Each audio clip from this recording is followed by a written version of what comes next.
Hello guys, hello Leo, welcome dito sa aking channel, Kapalaran 888.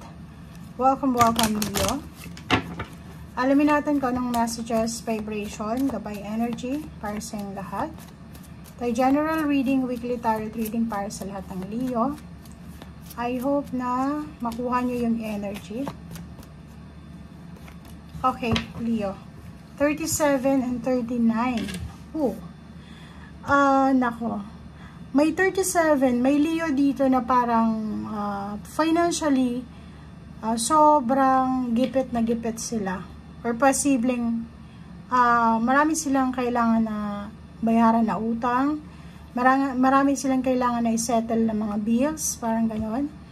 And financially parang may mga Leo ditong sobrang higpit ng sinturon nila. Parang gano'n. Sobrang nagtitipid sila, tipid na tipid. Hirap na sila sa mga gastusin sa araw-araw.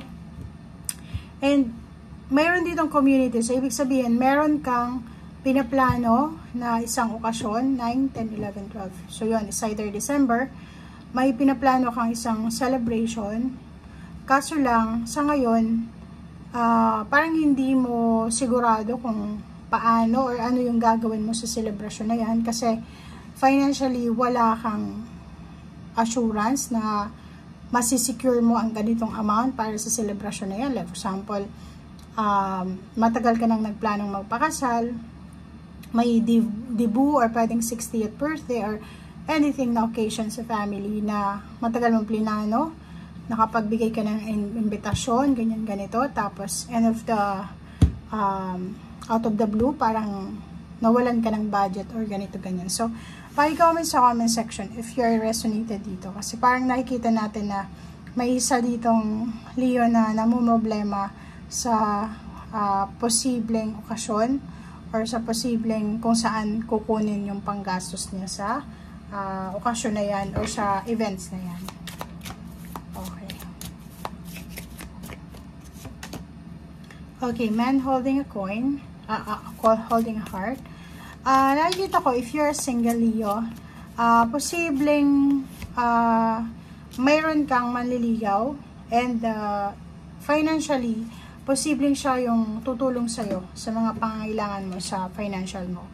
And Door to Spirit 32.5, sinasabi sa'yo dito na lahat ng worries mo, lahat ng mga inaalala mo sa ngayon, lift everything sa ating Panginoon. Okay? And yun, spiritual world and yung mga spiritual helpers mo, guides, angels, ay naayan sila para i-assist ka. So, humingi ka ng tulong, okay? Para maibigay yung tamang tulong. How? Pero, luckily, nakikita mo to, itong Page of Swords is a good news siya. So, may good news ka na posibleng matanggap sa linggong ito na pwedeng makatulong sa financial problems. So, kasi itong 5 of Pentacles, poverty din te. Financial problems or pwedeng physical health problems. So, kung mayroon kayong mga ganyan, sinasabi na this week ay may solusyon, may resolution, may good news kayo na matatanggap na pwedeng makatulong sa kanyang klaseng sitwasyon.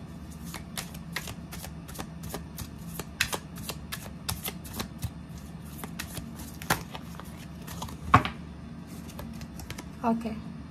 Two of Wands. Meron ditong Leo na posibleng makakaranas ng medyo confusion. Diba? Makukonfuse sila sa sitwasyon nila sa ngayon. Parang nakikita ko na, for example, isa kang Leo, tapos, yun, financially masyadong tight.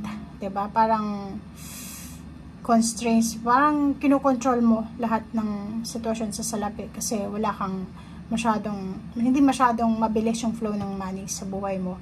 And nakikita natin dito na yung iba nagko-contemplate kung aalis ba sila sa trabaho nila, maghahanap ba sila ng additional income. So parang wini-weigh niya this week ay i-weigh niya yung mga bagay-bagay sa paligid niya, lalo na sa usaping pera sa trabaho or negosyo or relationship, kung ano ba yung solusyon na gagawin niya. Diba? Tingnan mo, 10 of Wands. Araw-araw pagod na pagod ka. Parang ang dami-dami mong bit-bit pinapasa na obligasyon. Ikita ko sa'yo dito, siguro araw-gabi kang nagtatrabaho or pwedeng mag-multitask ka. Kasi yung 10 of Wands is, siya yung barahan na sobrang pagod na pagod sa dinadala niya diba? Ang daming bagahe, ang daming burdens, ang dami niyang kailangan na ayusin.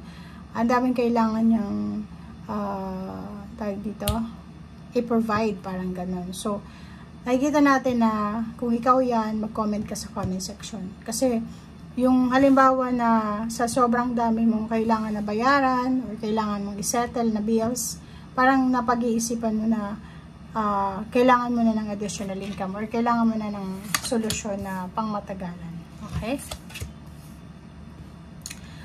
Relationship, nakikita natin dito na isang hindi inaasahang relationship ang pwedeng pumasok sa buhay mo or pwedeng isang magic siya na parang isang tao na mag-propose sa'yo ng kasal or pwedeng isang tao yung parang mag-offer sa'yo ng kasal, parang gano'n, or mag-offer sa'yo ng relationship. So, 6 lovers, nakikita ko sir dito, merong isang hindi inaasahang pagkakataon na magkita kayo ng ex mo, parang gano'n. So, if nasaan ka man ngayon, possible dito yung sa isang lugar lang sila magkikita, or iba sa social media or sa Facebook Messenger or sa Facebook, parang gano'n. Okay. So, etong dalawang barahan to is resonated to doon sa mga Leo na nagko-contemplate sila. Kung tama ba itong ginagawa nilang trabaho, sapat ba to or hindi. May iba sa inyo na mahihirapan kayong magdesisyon kung itutuloy nyo pa ba itong business na meron kayo sa ngayon, itong trabaho meron kayo sa ngayon, itong pinagkakakitaan nyo sa ngayon, or i-give up nyo na. So, nandito kayo sa parang hindi kayo makapag-desisyon. Undecided kayo. Parang nasa gitna kayo ng crossroad, ng indecision. Hindi mo alam kung aling road ba yung tatahakin mo, itutuloy mo ba, or hihinto ka na, or dadagdagan mo pa ba yung load mo, or ganito, ganyan. Okay? So, nandito yung door to spirit. Sinasabi, lahat ng burdens mo, lahat ng pain, heartaches, or anything na mga mabigat sa kalooban mo, mabigat sa dibdib mo, lift everything to God. Okay? And yun, kung gusto mong umiyak, gusto mong maghulag, anong tawag doon? Maghulagpos ba?